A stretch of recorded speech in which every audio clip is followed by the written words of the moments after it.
Did you guys see the movie yesterday with the crowd? Because I mean, everybody seemed to really really enjoy it. Yeah, I don't know if you were in the audience. there. Yeah, we watched it happen. It was awesome. That's cool. Were you guys at Sundance also? So you kind of and was it the same reaction there as well? It was different. I feel like there was a lot more laughter this time. The energies were different, both equally awesome, but lots of laughter this time.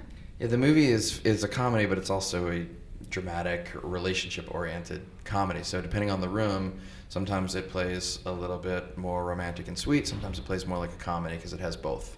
Well, I was going to say, I think people, I felt it in the room that they got all the jokes, and then they also enjoyed, the sweetness of the relationship. They enjoyed this. Yeah, well, thing. I mean, come on, how could you not? This is what's happening. Is that here. what's going on there? Look, when two become one, and they put hands in your face. Two become one. Mm-hmm. There's a song Aubrey, about that. How do you feel when a writer says, "I'm going to write this for you"? Because that's what Derek said. He said he wrote this for you. I felt very blessed and honored, and I was so happy that it was good.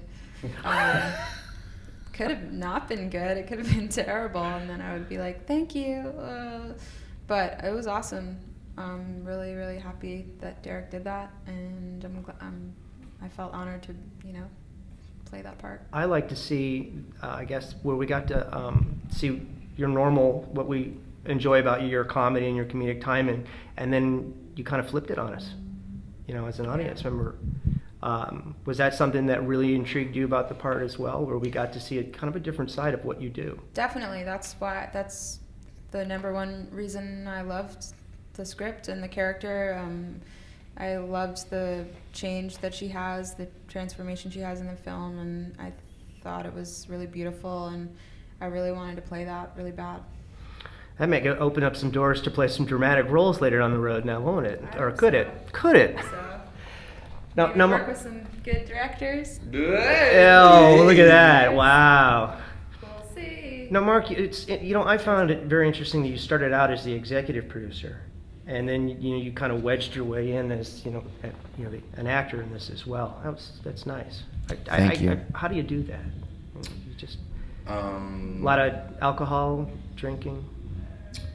Yes. Did they say, well, it makes sense to have you? Sorry, I'm dancing right now.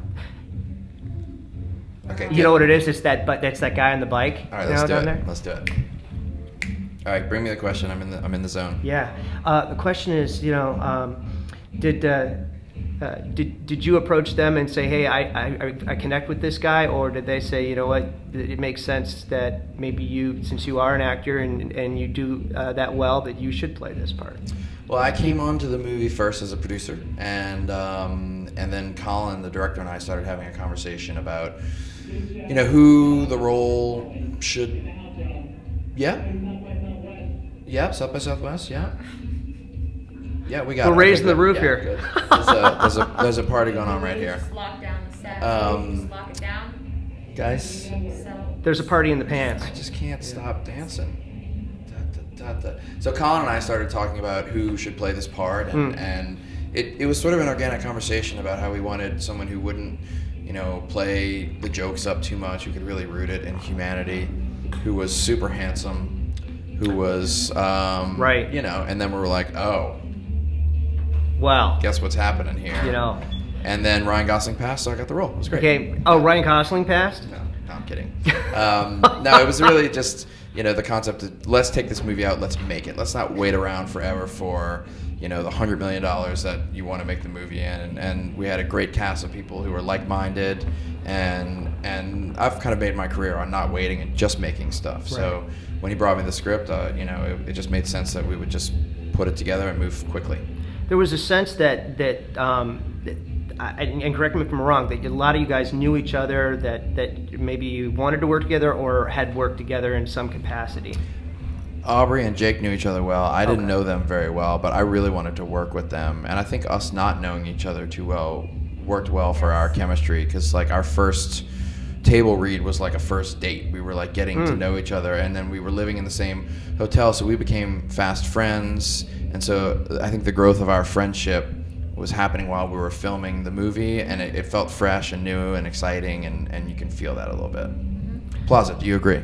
I agree, and also interesting fact, not really. Finteresting. Interesting fact.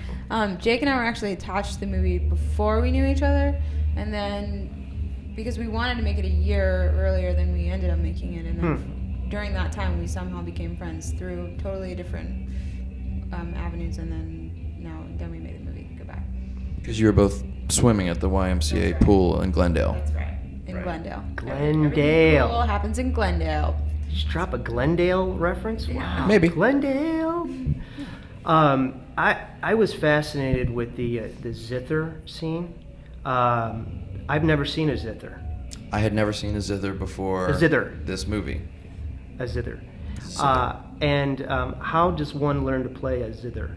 A zither is very similar to a guitar. So if you play guitar, you can probably pick up the zither fairly quickly.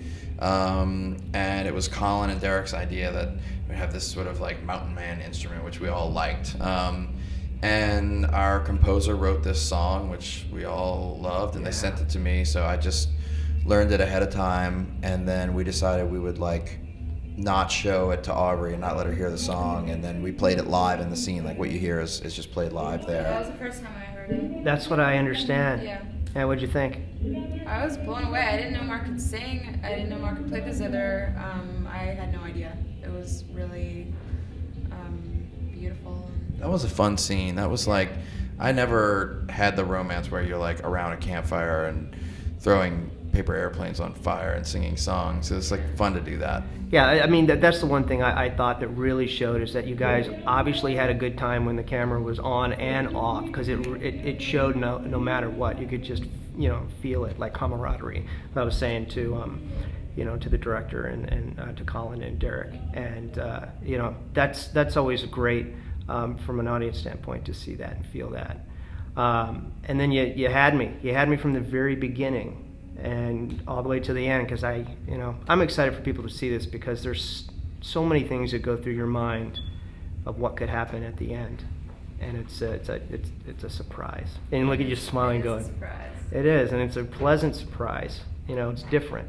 Yeah.